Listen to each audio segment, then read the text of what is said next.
저기 혹시 괜찮으세요? 네? 지나가는 길에 갑자기 비명소리랑 뭔가 굴러떨어지는 소리가 들려서요. 네, 저는 못 들었어요. 아, 그쪽이 소리 지른 거 아니에요? 네, 아니에요. 그런데 이 야밤에 왜 여기 누워 있으세요? 아, 저 그게 잠깐 누워서 쉬는 거예요. 그냥 가시던 길 가세요. 아, 네. 그럼 저는 이만. 저기요, 잠시만요. 네? 저 그게 죄송한데 저 좀 도와주세요.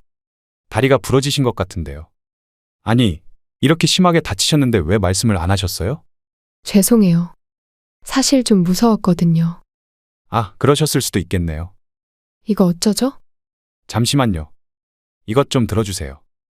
자, 이제 저한테 업히세요. 네? 괜찮으시겠어요? 저 무거운데. 네, 괜찮아요. 다리도 다치셨는데 이렇게 두고 갈 수는 없잖아요. 어서 업히세요. 산속에서 호랑이라도 나오면 어떻게 해요? 네? 호랑이요?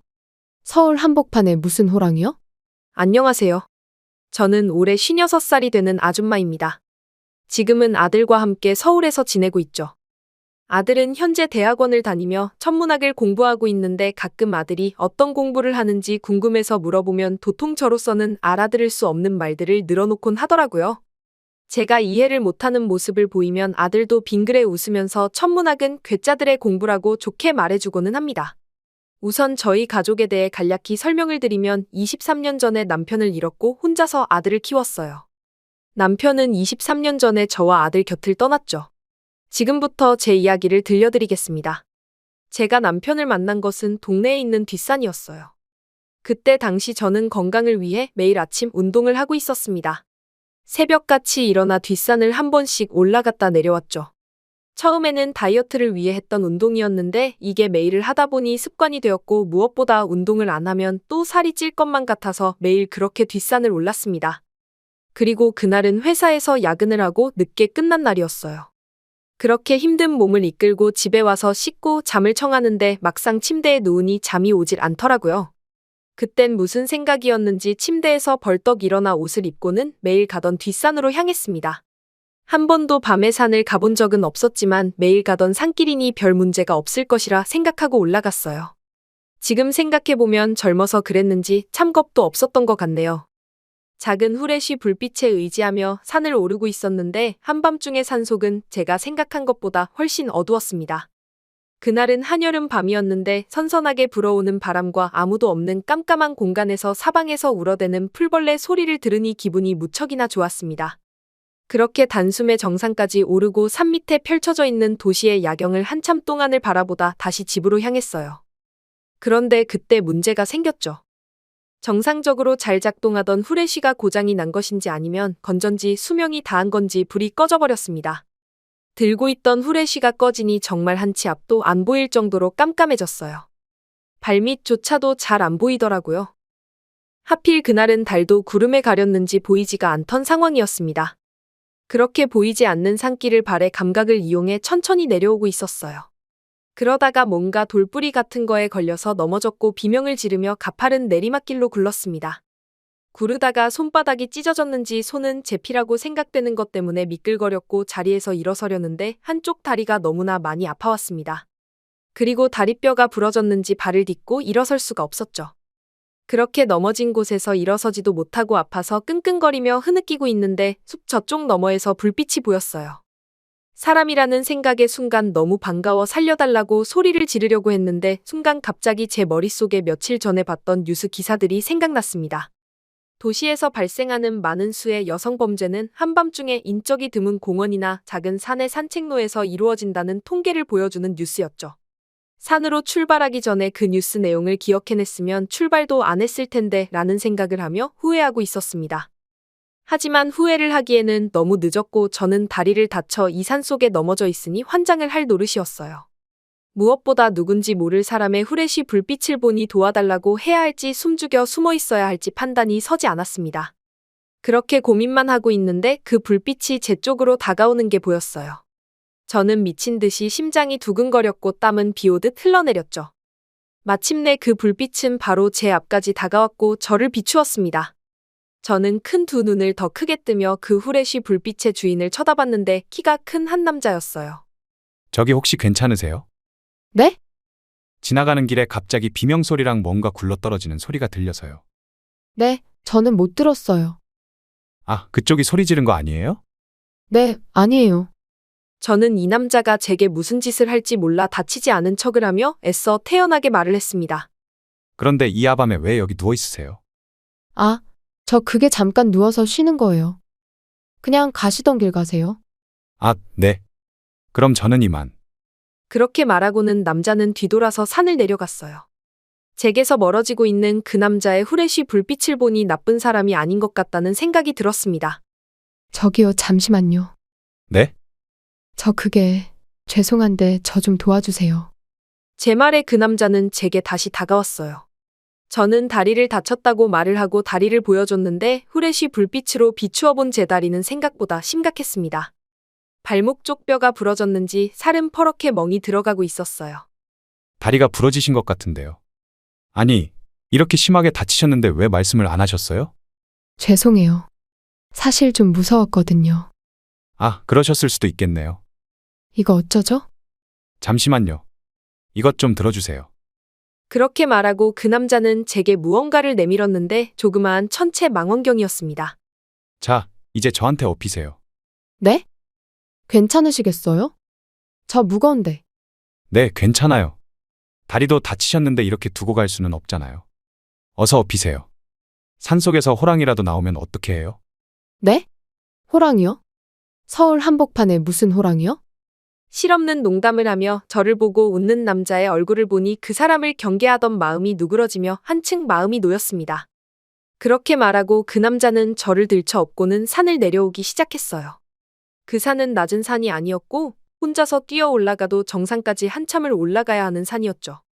그런데 그 밤에 불빛 하나에 의지하며 여자를 업고 내려오니 굉장히 힘들었을 것 같아서 미안했습니다.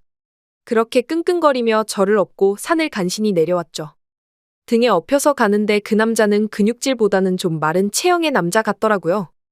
그래서 그런지 저를 업고 조금 가고는 쉬고 다시 가고를 반복하더라고요. 저 무거우시면 내려주셔도 돼요. 먼저 내려가셔서 신고만 해주세요. 아닙니다. 그러다가 험한 사람들 만나시면 어떡하려고요. 저만 믿고 제 등에서 편하게 있으세요. 그렇게 그 남자는 저를 업고는 한참을 끙끙거리며 산을 내려왔습니다. 하산까지 시간이 한참이나 지나서인지 산을 내려왔을 때는 이미 동이 트고 있더라고요. 그 남자는 산에서 내려오자마자 저를 등산로 입구 벤치에 내려놓았고 자신은 길바닥에 털썩 주저앉더니 숨을 헐떡거렸죠. 무척이나 힘이 들었는지 온몸이 땀으로 샤워를 한 것처럼 젖어 있었습니다. 그나저나 그 늦은 시간에 왜 산에 있으셨어요? 밤에 산을 오르다가 그만 넘어져서 굴렀어요. 밤 산행이 얼마나 위험한데요. 다음부터는 등산은 꼭 낮에만 하세요. 그러는 그쪽은 왜 산에 있으셨는데요? 저요? 아, 저는 저것 때문에요. 남자가 말한 것은 제가 그 남자 등에 업혀오면서 대신 들어준 천체 망원경이었어요. 도시에서는 불빛들이 많아서 별을 제대로 보기 힘들거든요. 그래서 산 꼭대기에 올라가서 별들 본 거예요. 아, 별이요? 그나저나 성함도 안 여쭈어봤네요. 저는 정재현입니다. 전 지수예요. 윤지수요. 재현 씨, 오늘 정말 죄송하고 감사했습니다. 네, 잠시만 기다리세요. 이 밑에 제가 차를 주차해뒀으니 금방 가지고 와서 병원으로 모셔다 드릴게요. 그렇게 말을 하고는 재현 씨는 자리에서 일어나 주차장으로 향했어요. 눈에 띌 정도로 다리를 후들거리며 걸어가는 재현 씨를 보니 미안한 마음이 커졌습니다. 그렇게 재현 씨는 저를 병원으로 데려다 주었고 저는 은혜를 갚는다며 그의 집 전화번호를 알아냈어요. 그 이후 저는 그를 다시 만날 수 있었고 재현 씨와 사랑에 빠지게 되었죠. 그 사건이 제 남편과의 첫 만남이었습니다. 재현 씨는 아빠와 엄마가 없었어요. 어려서부터 고아원에서 자랐다고 했습니다.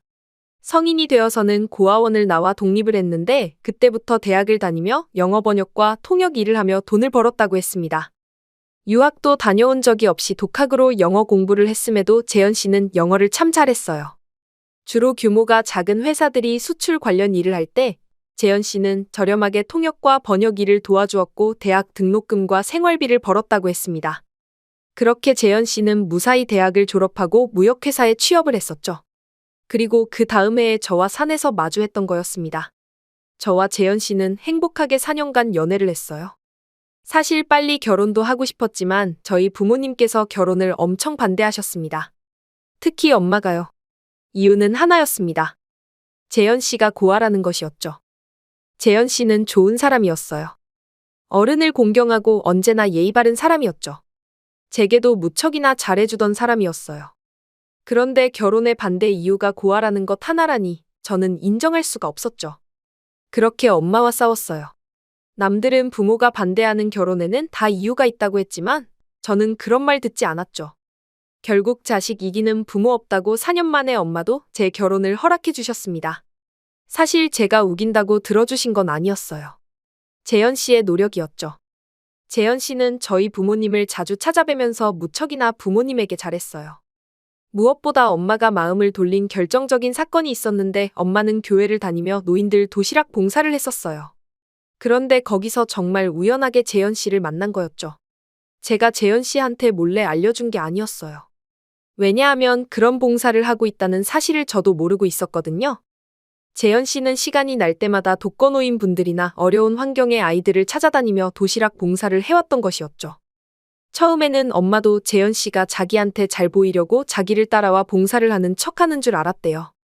그래서 그 모습이 무척이나 불쾌했는데 다른 사람들 말을 들어보니 오히려 자기보다 더 오래 그 봉사단체에서 봉사를 하고 있었다는 것이었죠. 엄마는 그 사실을 알고는 재현 씨와 친해졌나 보더라고요. 집에 와서 처음으로 아빠한테 재현 씨 칭찬을 그렇게 많이 하더라고요. 인품이며 외모며 직업이며 뭐 하나 빠지는 게 없다고 좋아하셨어요. 사람이 한번 반대로 돌아서면 그 끝으로 달린다더니 저희 엄마가 딱 그랬죠. 그토록 결혼을 반대하고 재현 씨를 싫어하셨던 엄마가 그 이후에는 저보다 더 재현 씨를 좋아하는 것 같더라고요. 그래서 저는 그해 재현 씨와 바로 결혼을 했습니다. 저는 그와 6년간의 결혼 생활을 했습니다. 행복한 결혼 생활이었어요. 결혼한 지 2년이 되었을 쯤 임신을 했고 아들을 낳았습니다. 제 남편은 아들을 정말 많이 좋아했어요.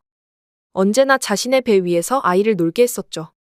갓난쟁이 때 아이에게 우유 주고 트림을 시킬 때도 언제나 남편이 했고 기저귀를 갈거나 목욕을 시키는 일도 언제나 자신이 앞장서서 하고는 했습니다. 그리고 자신의 아들에게 그런 것을 해주는 걸 무척이나 좋아했었죠.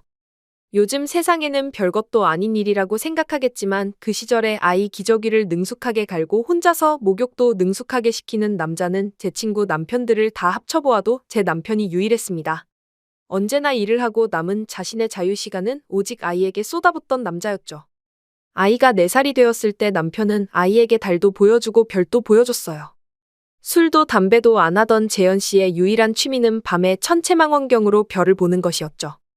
그래서 아이가 잠을 자기 싫다고 투정을 부리는 날이면 언제나 천체망원경을 꺼내와 아이에게 달을 보여주곤 했습니다. 참 행복한 결혼 생활이었어요. 그러던 어느 날이었어요. 그날도 일어나 아침을 준비하는데 남편은 그날따라 늦잠을 자더라고요. 저는 아침 식사를 준비를 다 했는데도 남편은 일어나지 않았습니다. 그날은 주말이었기에 재현 씨가 많이 피곤한가 보다 생각을 했어요. 평소 일도 하고 아이와 놀아주느라 힘들겠다 생각하며 좀 더 잠을 자게 깨우지 않았어요. 저는 집안일을 하고 있었고 어느 순간 시간을 보니 점심때가 다가오고 있었죠. 그때까지도 남편은 방에서 나오지 않았습니다.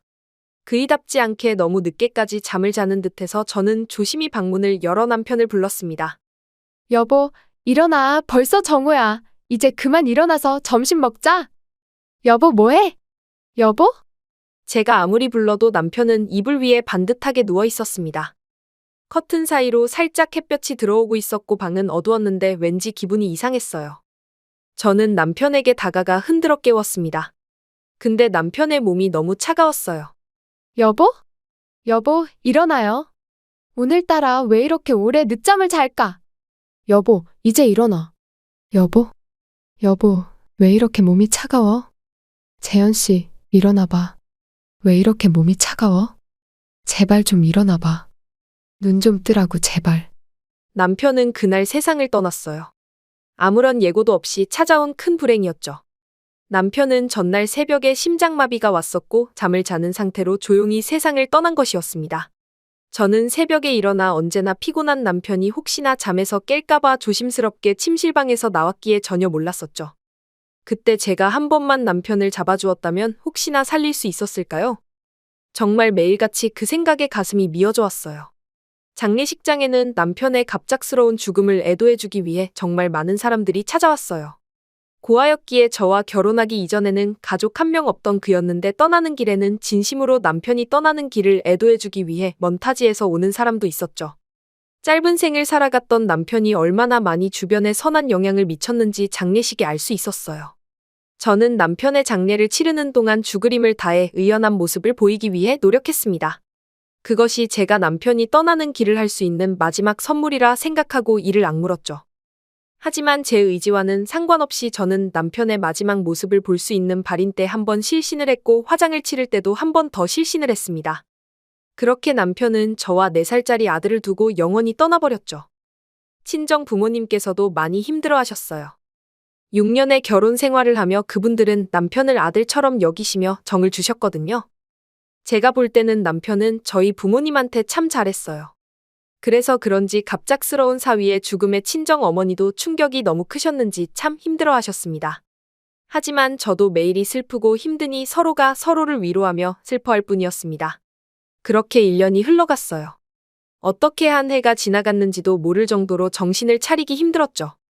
하지만 산 사람은 살아야 했고 아들을 위해서 계속 힘을 내서 살아갔습니다. 그런데 문제는 아들이었어요. 아빠가 죽은 지 1년이 지났지만 5살이 된 아이는 죽음에 대한 깊은 이해를 하지 못했어요. 머나먼 하늘나라로 떠나서 그곳에서 편안하게 살고 있다고 이야기를 해줬지만 자기한테 작별 인사를 하지 않았다고 매일 울었습니다. 무척이나 아빠를 따랐던 아이였기에 매일 아빠가 인사도 없이 하늘나라로 갔다며 슬퍼했습니다. 특히 밤이 되면 그것이 더 심해져 아빠를 불러달라고 하며 매일 밤 울며 떼를 썼죠. 재현 씨를 부른다고 다시 돌아올 수 있다면 왜 안 부르겠어요. 저도 마음속으로는 매일 그 일을 불렀지만 소용없는 짓이잖아요. 사랑하는 사람과의 이별은 애나 어른이나 다 힘들겠지만 특히 5살짜리 아이가 그 이별을 감당하기엔 너무나 힘이 들었나 봅니다. 저는 제가 살고 있는 아파트 상가에서 작은 빵 가게를 운영하고 있었어요. 커피도 팔면서 빵도 파는 아주 작은 가게였죠. 아이를 키우며 틈틈이 빵도 만들고 커피나 음료도 팔며 그럭저럭 아이와 둘이서 먹고는 살 수 있었습니다. 낮 시간대에는 친정엄마가 아이를 봐주셨기에 가능했었죠. 그러던 어느 날이었어요. 그날은 손님도 없어서 계산대에 앉아 멍하니 하늘만 바라보고 있었습니다. 재현 씨가 떠난 뒤 저는 멍하니 하늘을 자주 바라봤어요. 별을 무척이나 좋아하던 남자였기에 하늘을 보고 있으면 그 이가 생각나고는 했죠. 그렇게 멍하니 하늘을 바라보며 지나간 그 이와의 추억을 생각하고 있었어요. 그때 딸랑거리는 풍경 소리와 함께 가게 문이 열렸습니다. 저는 바로 정신을 차리고 손님을 맞이했죠. 어서 오세요. 네, 안녕하세요. 문을 열고 들어온 사람을 보고 저는 제 눈을 믿을 수가 없었어요. 그만 들고 있던 컵도 떨어뜨리고 말았죠. 제 눈앞에 있는 남자는 1년 전 죽은 제 남편 재현 씨였어요. 너무 놀라 입만 벌리고 있었어요. 제가 그동안 정말 나쁜 꿈을 꾸고 있었다는 생각이 들었습니다. 재현 씨? 어떻게 된 거야? 당신 죽었잖아. 아니었어? 난 당신이 정말 죽은 줄 알았단 말이야. 그렇게 말하며 그 사람에게 달려가 안겼습니다. 한동안 품에서 엉엉 울었어요. 그 남자는 저를 카페 의자에 앉히고 펑펑 울고 있는 제게 물을 떠주며 말했습니다. 재현이 아내분 되시죠? 실망시켜 드리는 것 같아 정말 죄송해요. 저 재현이 형이에요. 말도 안 되는 상황을 애써 현실이라고 받아들이고 싶었지만 역시 현실이 아니었습니다. 카페에 앉아 숨도 제대로 못 쉬면서 울었어요. 자신을 재현 씨 형이라고 소개한 남자는 조용히 저를 다독여 주었죠. 한참이 지나서야 저는 차츰 안정을 되찾을 수 있었고 그 남자와 대화를 했습니다. 재현 씨 형이라고요? 저는 한 번도 형이 있다는 말을 못 들었어요. 저도 재현이를 알게 된 게 1년밖에 안 됐어요. 그게 무슨 말씀이세요? 저하고 재현이는 쌍둥이에요. 제가 갓난아기 때 저만 캐나다로 입양 보내줘서 그동안 형제가 있는 줄도 모르고 살았어요. 전 처음 듣는 얘기네요. 그런데 어떻게 1년 전에 아시게 된 거예요? 재현 씨를? 제가 사정이 있어서 부모님을 찾고 있었어요. 그런데 저와 재현이는 길에 버려진 아이였어서 사실상 찾을 방법이 없더라고요. 그래서 지푸라기라도 잡는 심정으로 입양아 가족 찾기 사이트에서 부모님을 찾았어요. 입양아 가족 찾기 사이트요? 네, 저 같은 해외 입양아나 입양을 보냈던 사람들이 서로를 찾는 사이트예요. 거기서 재현 씨를 찾았어요? 네, 거기서 만나서 이메일로 계속 연락을 했어요. 그때 제가 쌍둥이라는 걸 처음 알았네요.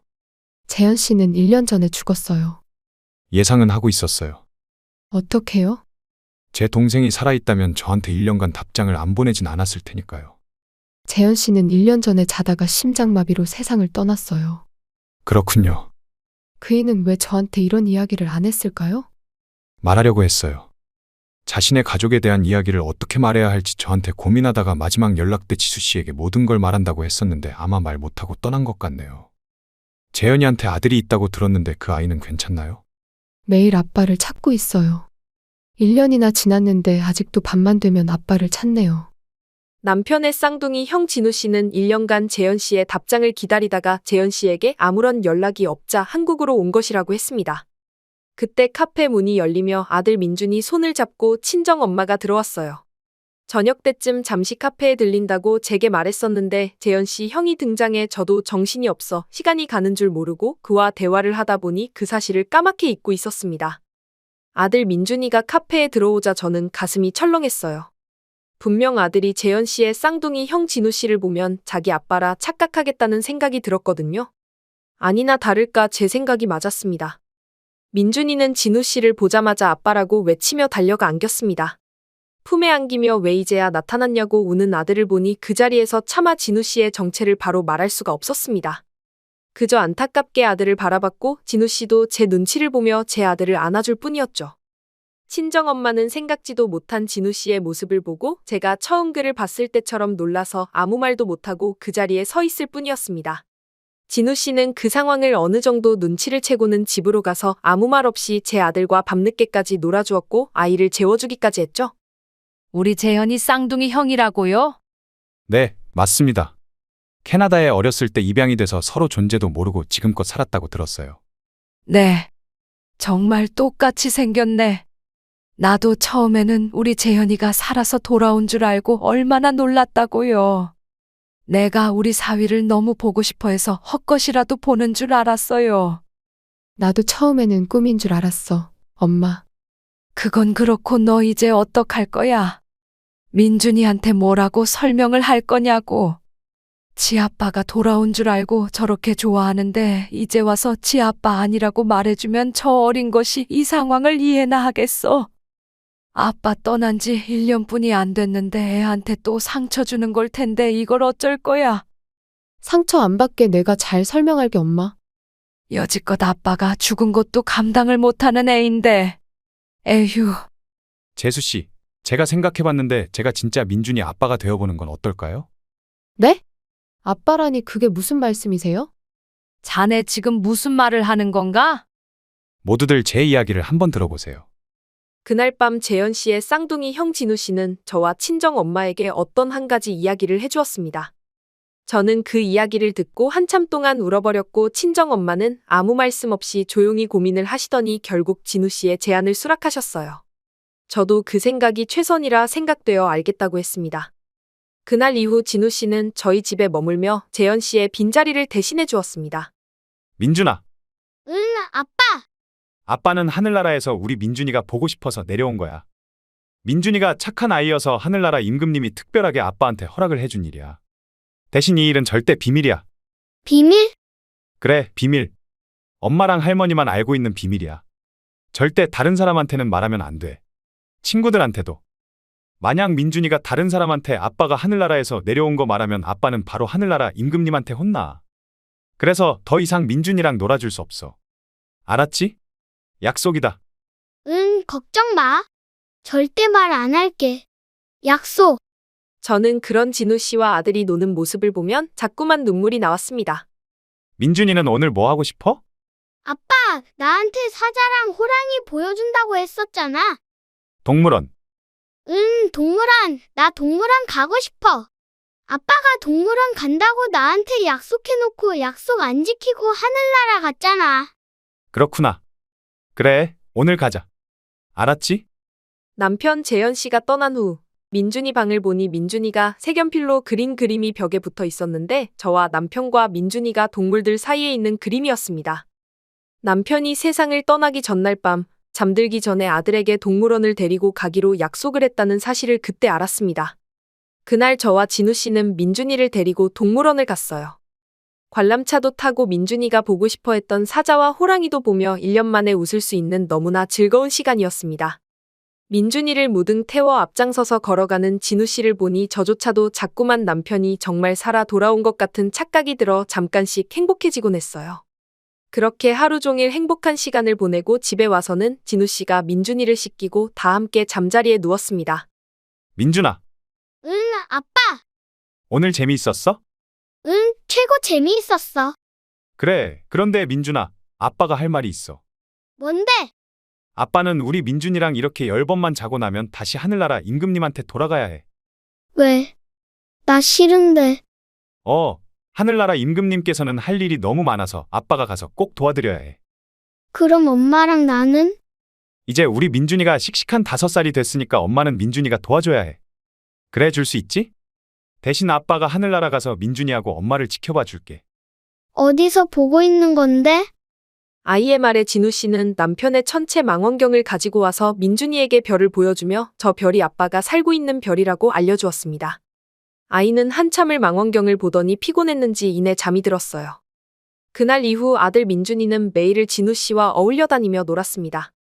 평소 가보지 못했던 놀이공원도 가고 바다도 가며 정말 하루하루를 알뜰하게 사용했죠. 언제나 밤이 되면 녹초가 되어 지쳐 잠들고 해가 뜨면 벌떡 일어나 아빠를 찾곤 했어요. 저조차도 진우 씨와의 열흘이 마치 재현 씨가 살아 돌아온 열흘 같은 기분이 들어서 행복하기만 했습니다. 하지만 열흘은 너무나도 짧았어요. 하루하루가 지나가면서 남은 날이 조금씩 줄어들 때마다 깊은 아쉬움이 남았습니다. 그렇게 꿈만 같았던 10일은 눈이 깜짝할 사이에 지나가 버렸어요. 진우 씨와의 마지막 저녁 식사 시간에 친정엄마와 다 함께 모여 파티를 했습니다. 아들 민준이에게도 아빠는 이제 하룻밤을 자고 내일 밤이 되면 하늘나라로 돌아간다고 했죠.